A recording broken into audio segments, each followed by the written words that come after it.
Good afternoon. Slightly unexpected video today. Wasn't really expecting to get much bike time because it's my wedding anniversary. I thought I'd be banned, but because my missus got me an awesome seat slash creeper, flattens out so I can slide underneath stuff. I'm claiming I'm using my new present. Thank you very much, which is awesome. Goes quite well with the bike actually. Right. Cool. Well happy with that. It's really comfy. Not a lot of deep stuff today, I don't think. So what I want to do is I want to mess around with the air fuel mix fuels. I took the air filter out last night. I'll just put it down, I'll put it in it. Took that out and just give it a good clean, so just a soap and water clean. Made sure that's nice and dry. Obviously don't want to be sucking water through the system. So that's in. I'll put the cover back on. I've got a bolt with no, there's no threaded nut in the end of that, so I might just put a bolt through the back. Just want to try and get a nice, quite, a good seal over the airbox, so that anything that come in is only coming through that filter. So I'll do that first. Then I'm going to have a quick play with the timing, with the with the air fuel screws. Try saying that 3 times fast. Yeah, so I don't know whether or not to whip the tank off to do it. I'm going to have to take the tank off today anyway, because I also want to do the sparks, which, I can't get to all of them with the tank on, so I might just clear my ways a little bit and just whip the tank off anyway. I'll see you in a second. As far as the site's concerned, I've topped 50 subscribers, which I am flabbergasted about. I'm amazed quite so many people find what I'm doing watchable, let alone enjoyable, but I'll keep doing it. It's kind of, I'm creating a little bit of a record for myself as to what I've done. I'm learning a lot by doing, which I always think is the best way of learning, and hopefully you're doing the same as well. Yeah, like and subscribe and all of that sort of stuff, but actually I just hope you're enjoying it, and if you enjoy it, pass it on, see if somebody else can get some enjoyment, and hopefully we are all learning from each other's mistakes. So yeah, I'm going to piss around with that airbox cover for a couple of minutes, then I'm going to start playing with the air fuel screws. Now, before I knock off for this one, they are a bitch, and they are in every vehicle really.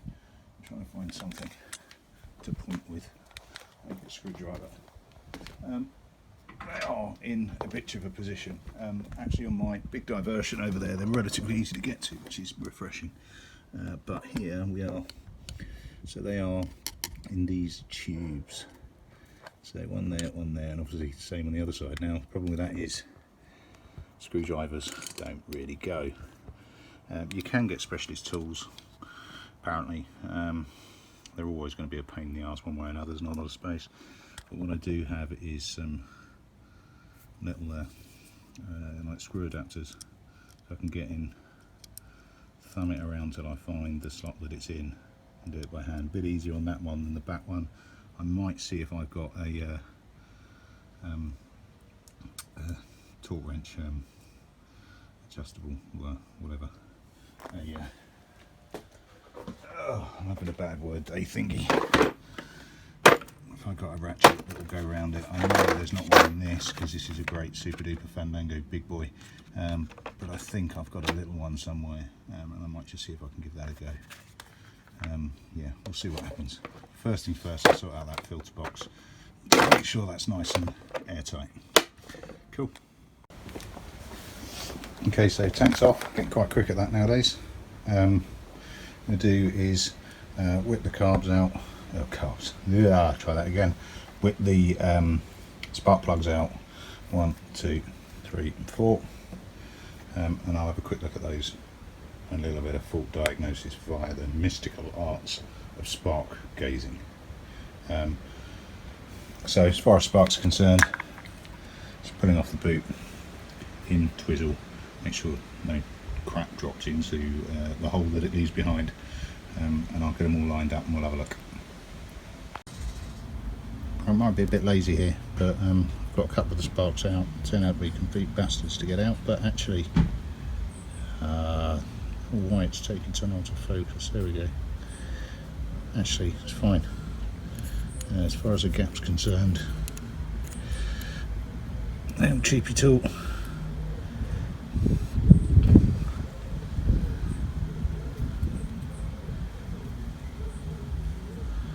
Quite low, but I don't know what the setting's supposed to be. I can't find it, but I think realistically, as long as I've got consistency here, I'm getting spark, and it's the consistency of the spark that's bothering, the consistency of the rev that's bothering me, not that I'm not getting it. So as long as they are set the same, I'm content at this stage.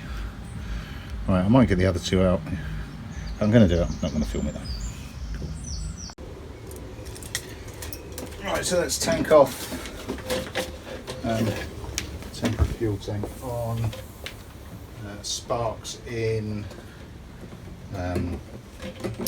vacuum blocked, using Charlie's trusty patent blocker, a bent screwdriver.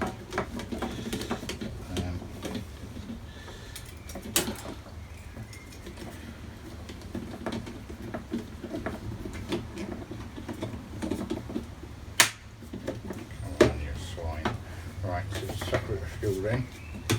We're going to need some more this weekend.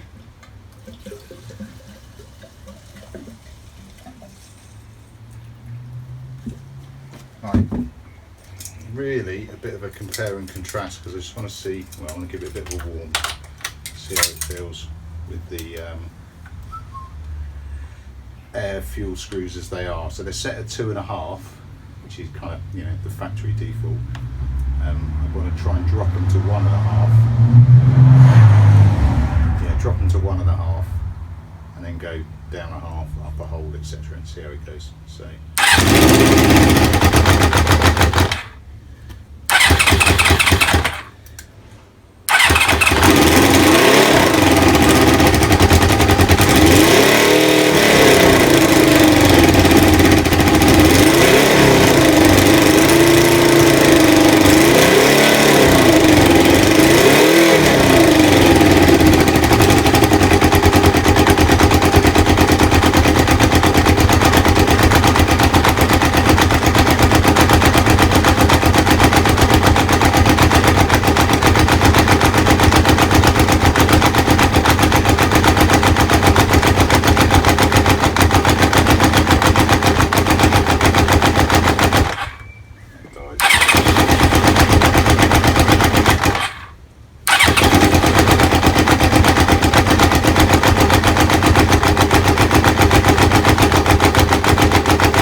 so let's have a play with these air fuel mixers, because this throttle seems to lag, so it's quick pulling, it's slow drawing back down, and it's just got that slight alternation. So I'll have a play with me little adapter bits there. I'm going to see if I can find the little wrench and see if I can square it away.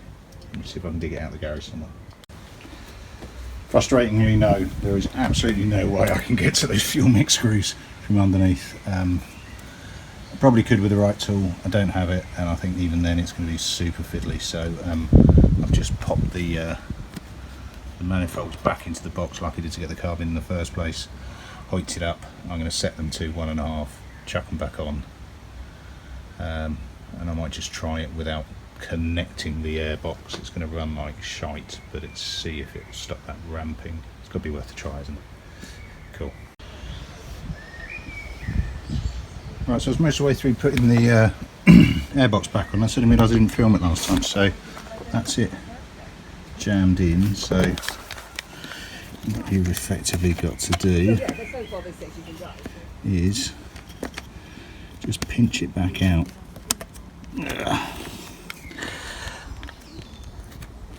It's hard enough to do this with 2 hands, but with one is even trickier. I want to hold the camera, but otherwise you can't really see what I'm trying to do. So you can just see I'm pulling out the ridge. Right, now it is top there. There. You can just make it out in the sun. There we go, bit of focus. So there's a notch out the circle. Yeah, oh. There's another one of them at the bottom.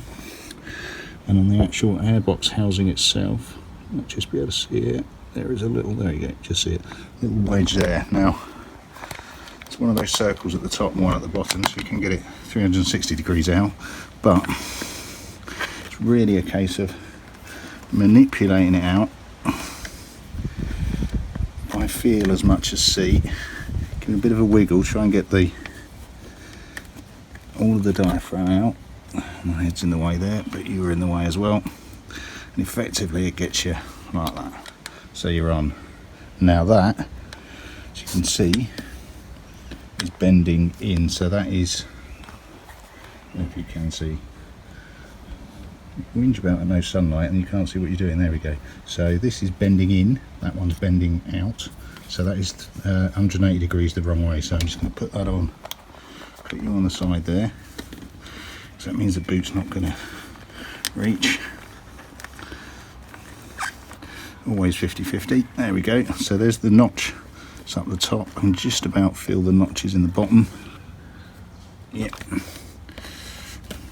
Now if you look down on it, see they're both reaching out, and on the other side I've got them reaching to the outside of the bike. Right, a bit of manhandling now to get them on. Get them on, pull the springs over, job will be good. Okay, so all nicely seated. Right, top tip, when you're jabbing into these, don't like using a metal screwdriver, it's a bit pointy, so sacrificial wooden spoon is actually really quite useful, to the point where I'm going to keep that stashed so that's not going back into the cooking pot. Let's see when that gets noticed. Alright, so back on, a little bit of fuel in.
right surge.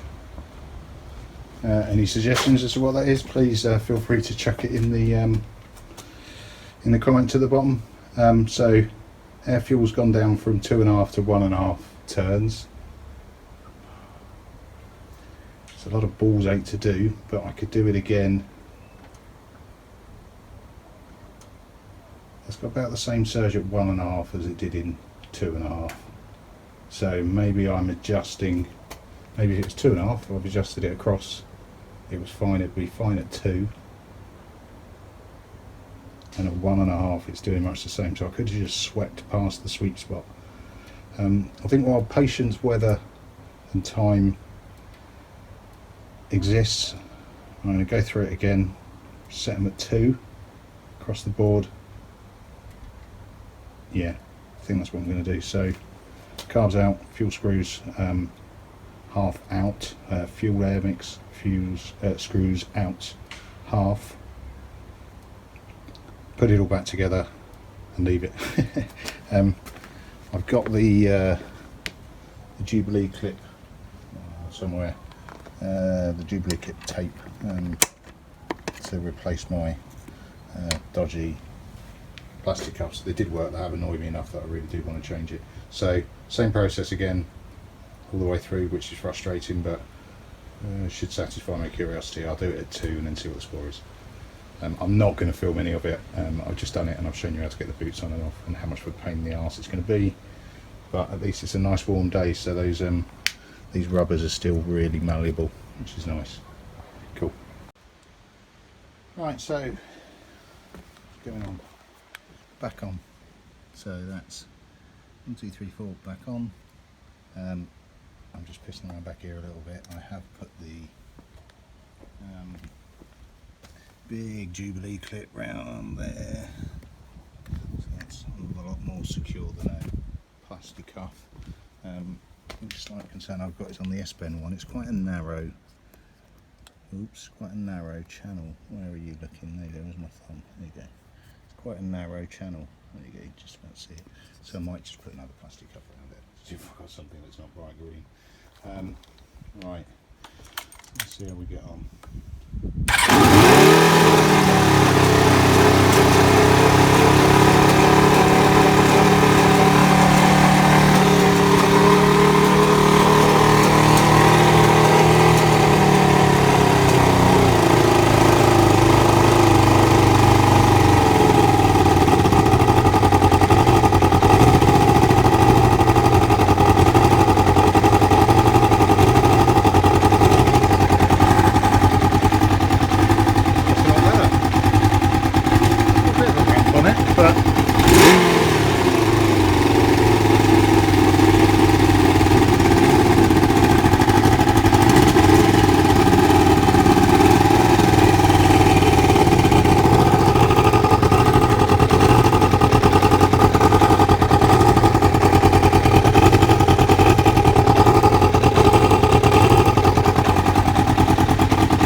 A lot better actually.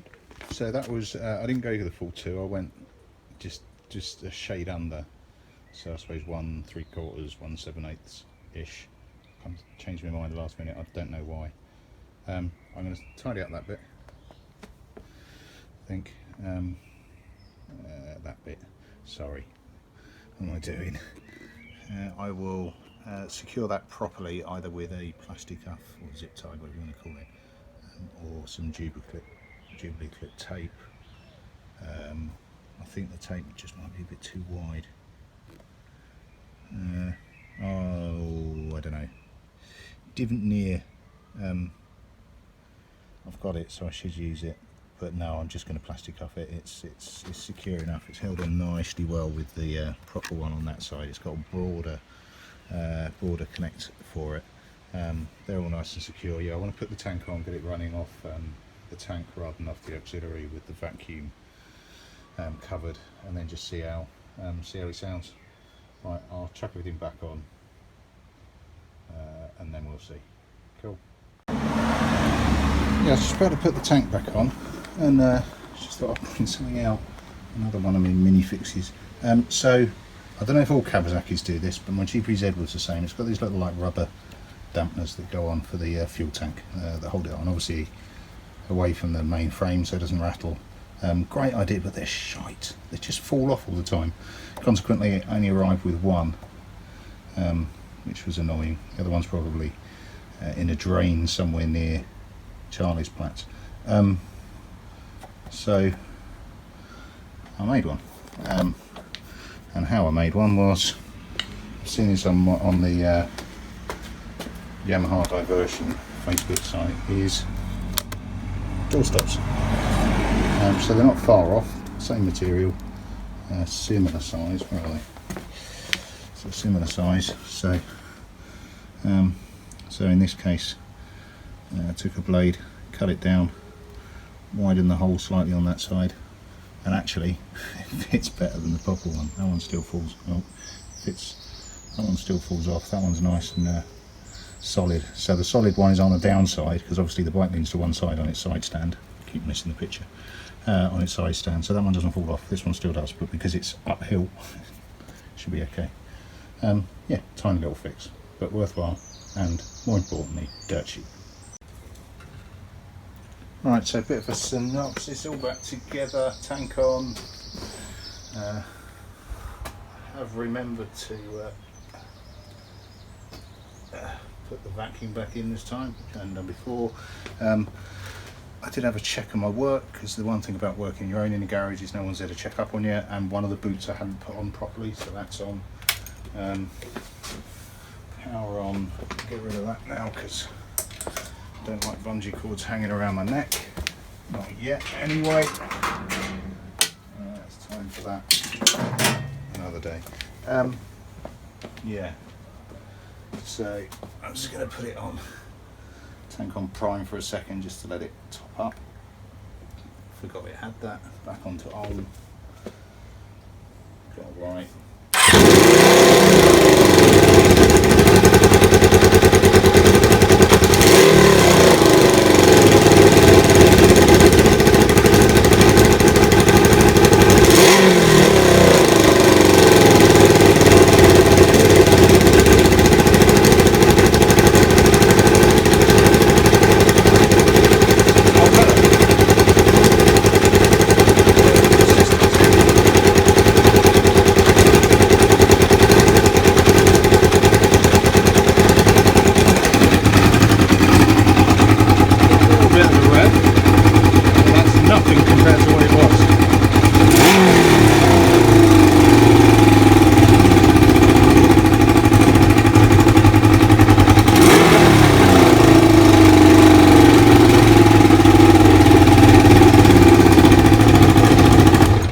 Take a while for the revs to drop back down to the idle though, which is a bit strange.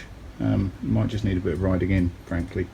Which is what I'm going to do. I might just chuck the seat on, chuck the side panels on, just go around the block, see how it feels. Cool.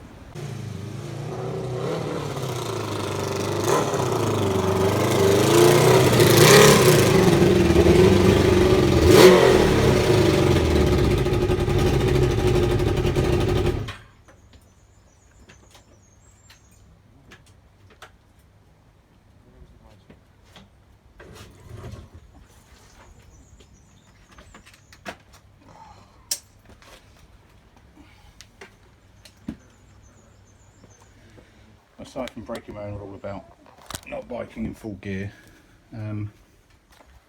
that's a lot better. Still not quite there. It's still I'm still playing with the rev level, but it's not far off. Yeah.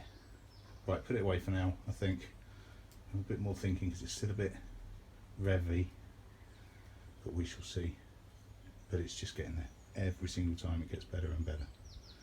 See you later.